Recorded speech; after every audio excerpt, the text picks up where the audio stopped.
crafty friends.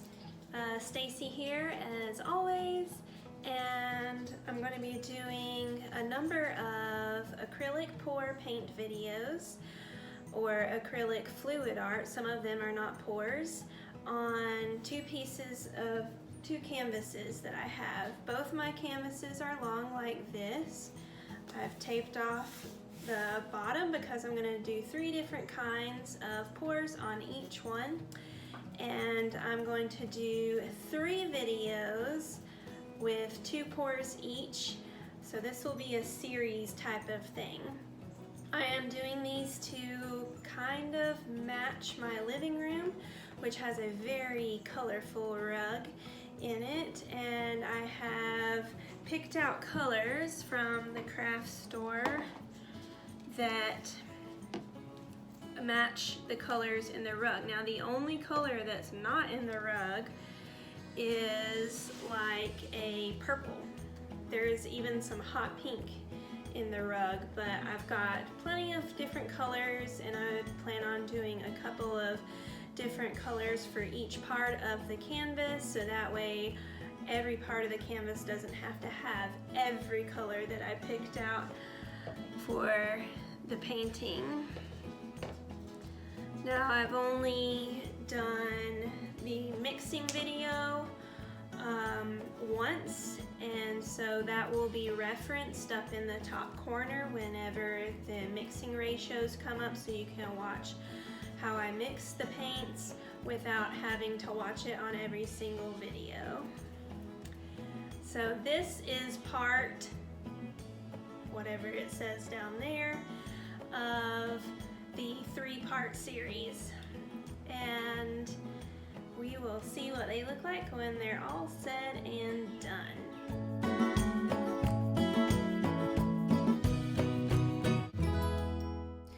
You will obviously need your canvas, some tape. Masking tape works better than the painter's tape, I learned after the first painting. You'll need a yardstick or a ruler of some sort in order to measure where each pour will go. So I cut off the plastic that comes with the canvas, and then I tape it off so that the paint from each pour does not go onto the parts of the canvas that I do not want it to go on to. I learned that masking tape works better than painter's tape, and then you put push pins on the back so that the pour and the paint does not stick to the table with the canvas.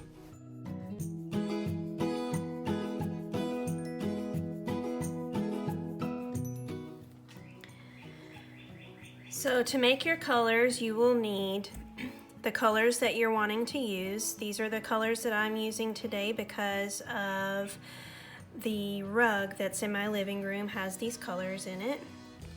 And then you'll need your mixing medium. I've already mixed this from a previous video, and I will tag that video up in the top right corner of your screen. If you hit that little information button, it should have the video there. And just for an overview, if you don't want to watch that video, this is the recipe for the mixing medium, and then the recipe for when you add it to the colors. The base color of all of these paintings will be black, so I just paint the entire canvas black before I do my pour in order to cover all of the corners and the edges.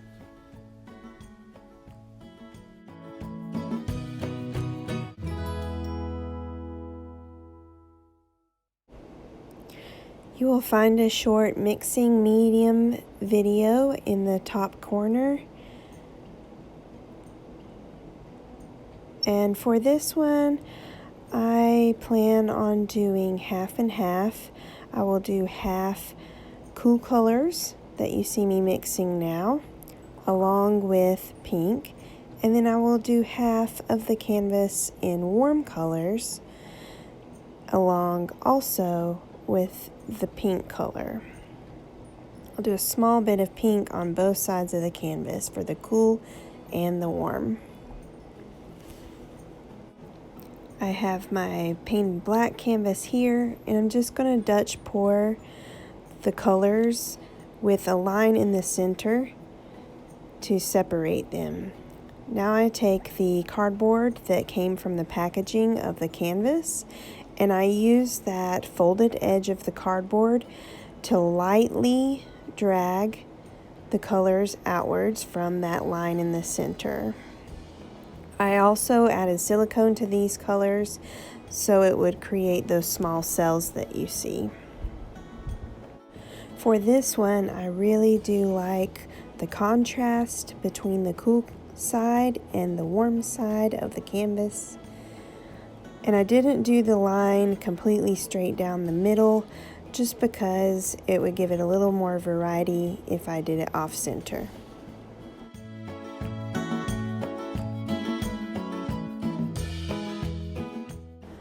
Again, you can find a mixing video up in the information tab in the top corner. This time I'm mixing more black in a bottle with a cap so that I can use it for multiple paintings and not just one painting. Almost every time I will mix white along with my other colors just to contrast against the black. And for these colors, I put, I think, 3 drops of silicone into each cup. Now I have an empty cup and I have all my colors in front of me.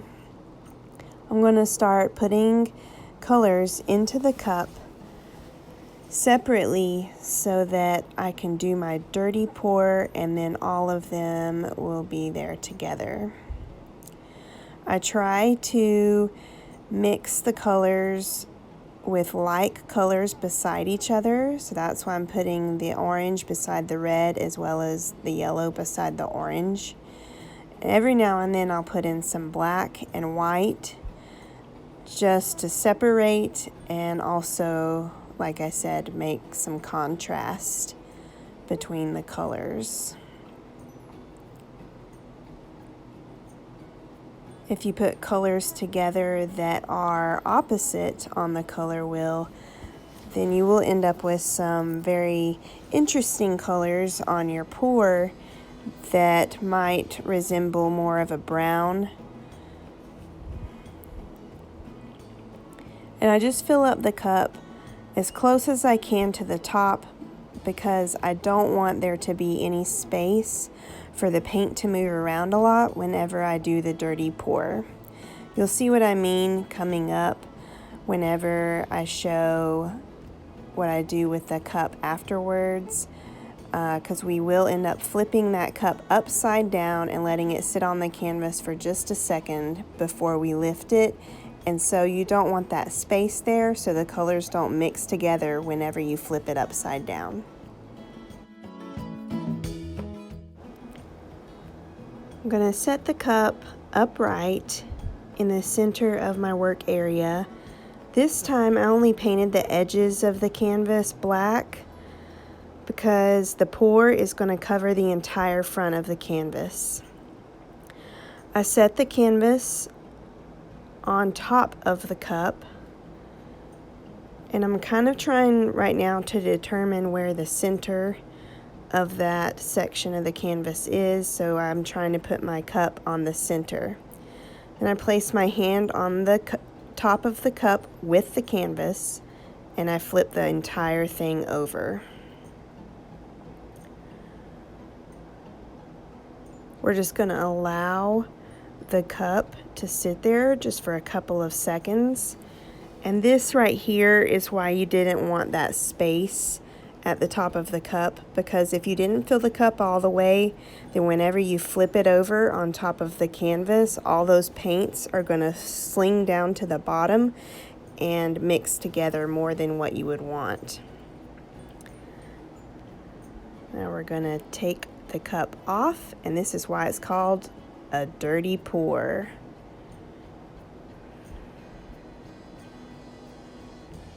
You really have no idea what the colors and the outcome is going to look like until after you do it.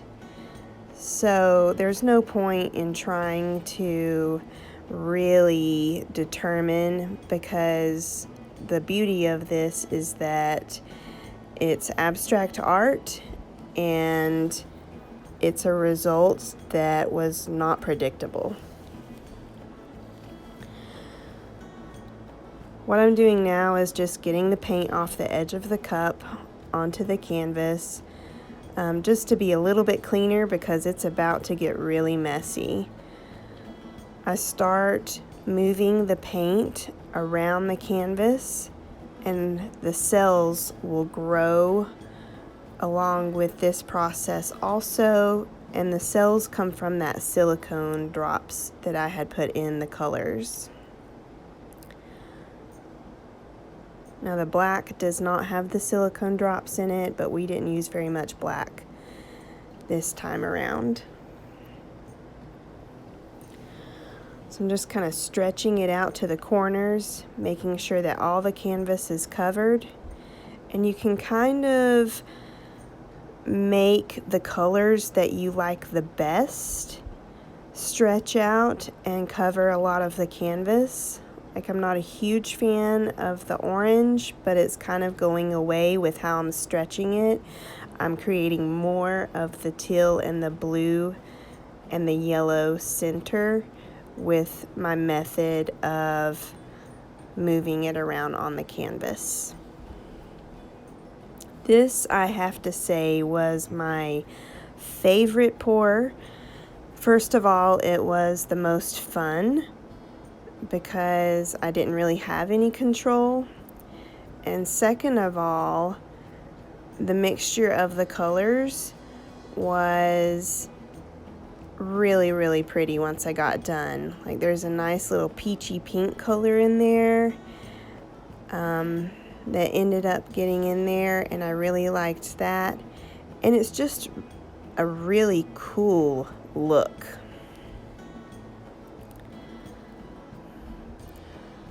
So now I'm just, the very tiny little corners that got no paint on them, I'm just stretching it out with my finger rather than moving it around on the canvas now at this point, because I really liked what the movement of the canvas did and I didn't want to mess that up. So I just am moving it with my finger now over to the corners.